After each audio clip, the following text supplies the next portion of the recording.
بسم اللہ الرحمن الرحیم۔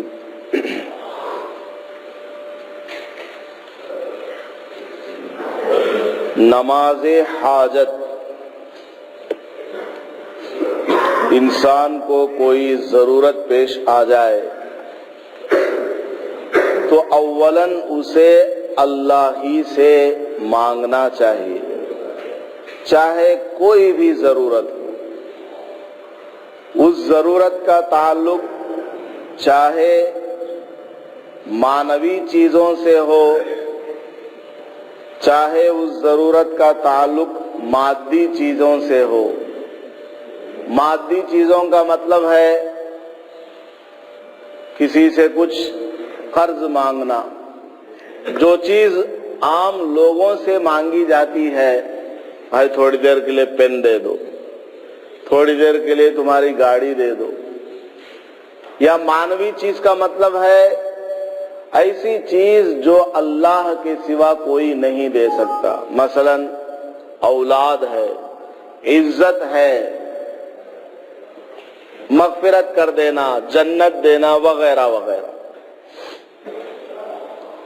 تو جب بھی کوئی چیز ہم مانگیں تو اللہ سے مانگیں، اللہ سے مدد طلب کریں۔ سورہ فاتحہ میں ہم لوگ پڑھتے ہیں ایاک نعبد، اے اللہ ہم آپ ہی کی عبادت کرتے ہیں، آپ کے ساتھ کسی کو شریک نہیں ٹھہراتے۔ ہماری عبادت چاہے ایک مرتبہ سبحان اللہ کہنا کیوں نہ ہو، وہ آپ ہی کے لیے ہے۔ نماز، روزہ، خود نبی پاک صلی اللہ علیہ وسلم کے بارے میں قرآن شریف میں ہے، اللہ پاک نے فرمایا قل، اے محمد آپ فرما دیجئے، ان صلاتی و نسکی و محیای و مماتی للہ رب العالمین، کہ میری نماز ہے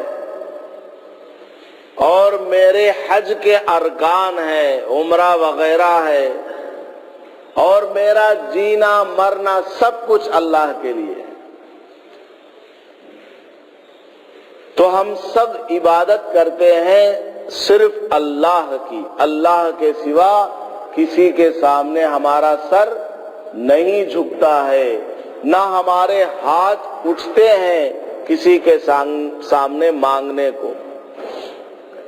تو آگے کیا ہے آیت میں، وَإِيَّاكَ نَسْتَعِينُ، جب ہم اللہ ہی کی عبادت کرتے ہیں تو اسی سے ہمیں مدد مانگنا ہے۔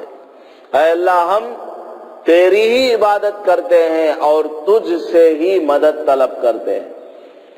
تو مدد طلب کرنا، مدد مانگنا اللہ ہی سے چاہیے، کسی اور سے نہیں مانگنا چاہیے۔ بعض چیزیں ایسی ہوتی ہیں جو لوگوں سے بھی مانگی جا سکتی ہیں، جیسے میں نے مثال دے کر بتایا ہے، وہ بھی اولاً دل میں اللہ کی طرف خیال کرے کہ یا اللہ مجھ کو فلاں آدمی سے فلاں چیز لینی ہے، تو مجھے وہ ملنے کی توفیق عطا فرما، پھر جا کر اس سے مانگے۔ تو نماز بھی ایک ہے، کوئی ہماری حاجت ہے، کوئی ضرورت ہے، پوری نہیں ہو پا رہی ہے یا ابھی پیش آئی ہے، بہت اہم کام ہے یا غیر اہم ہے، چھوٹی بھی چیز کیوں نہ ہو، نبی پاک صلی اللہ علیہ وسلم نے نماز پڑھنا سکھایا ہے اس کے لیے۔ فرماتے ہیں جب کسی شخص کو کوئی اہم ضرورت پیش آئے تو اس کے لیے نماز حاجت، صلاۃ الحاجت کا پڑھنا مستحب ہے۔ بہت سی احادیث میں اس کی روایات مروی ہیں۔ حضرت عبداللہ ابن اوفا رضی اللہ تعالیٰ عنہ فرماتے ہیں کہ نبی پاک صلی اللہ علیہ وسلم نے ارشاد فرمایا، جس شخص کو اللہ سے کوئی ضرورت مانگنی ہو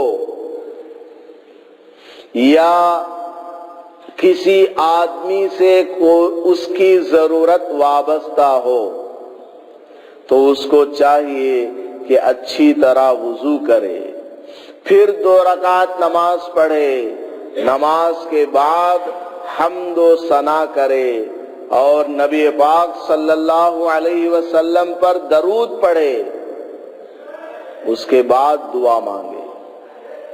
کیا کرنا ہے؟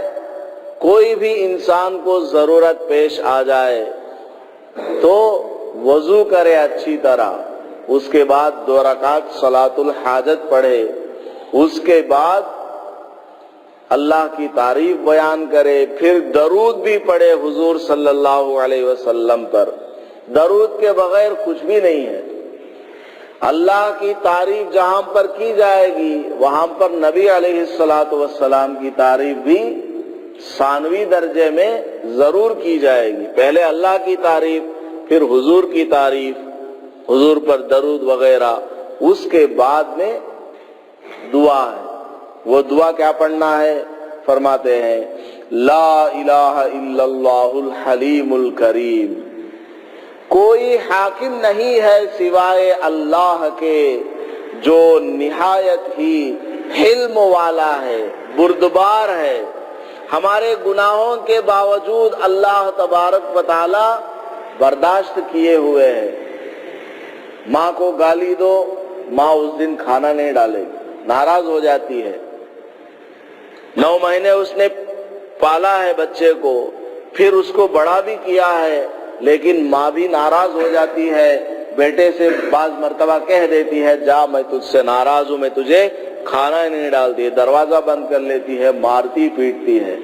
لیکن اللہ تبارک و تعالی روزانہ صبح شام ہمارے گناہوں کو دیکھ رہا ہے اور انتقام لینے کی طاقت اس کے پاس ہے۔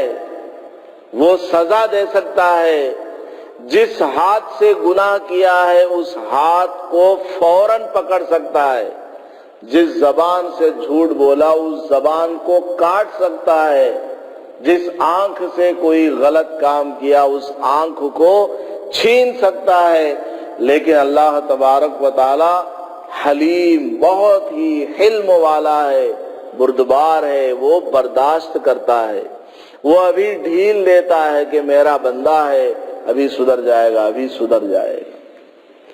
سبحان اللہ رب العرش العظیم، میں اللہ کی پاکی بیان کرتا ہوں جو عرش عظیم کا مالک ہے، بہت بڑے عرش کا وہ مالک ہے۔ الحمدللہ رب العالمین، تمام تعریفیں اللہ ہی کے لیے ہیں جو سارے جہانوں کا پالنہار ہے۔ اسألک موجبات رحمتک، اے اللہ میں آپ سے آپ کی رحمت کے موجبات، وعزائم مغفرتک، اور آپ کی مغفرت کے پختہ اسباب مانگتا ہوں۔ یعنی جب اے اللہ آپ بہت بڑے رحیم ہیں تو اس رحمت کا جو تقاضا ہے بندوں پر رحم کرنا، بندوں کی ضروریات کو پورا کرنا، بندوں کی حاجات کی طرف نظر کرتے ہوئے اس کی دعاؤں کو قبول کرنا وغیرہ، رحمت کے جو موجبات ہیں، جو واجبی چیزیں ہیں، اے اللہ وہ میں تجھ سے طلب کرتا ہوں اور تجھ سے مغفرت میں مانگتا ہوں، ایسی مغفرت کہ میرے سارے گناہ معاف ہو جائے۔ والغنیمت من کل بر، اور ہر نیکی میں سے مجھے حصہ چاہیے، یعنی جو بھی نیک کام ہو مجھے بھی اس سے کرنے کی توفیق عطا فرما۔ والسلامت من کل اثم، اور ہر برائی سے سلامتی کا سوال کرتا ہوں، اے اللہ ہر ایک برائی سے میری حفاظت فرما۔ لا تدع لی ذنبا الا غفرتہ، اے اللہ میرے کسی گناہ کو معاف کیے بغیر مت چھوڑ، ہر گناہ کو معاف فرما۔ ولا ہما الا فرجتہ، اور میرے کسی غم کو ہٹائے بغیر نہ رکھ، کوئی بھی غم ہو اے اللہ اس کو دور فرما۔ ولا حاجتا ہی لک رضا الا قضیتها یا ارحم الراحمین، اور اے اللہ میری جو بھی حاجت ہے، ضرورت ہے، اس کو ضرور پورا فرما، اس کو پورا کیے بغیر مت چھوڑ، اے مہربان اے مہربان۔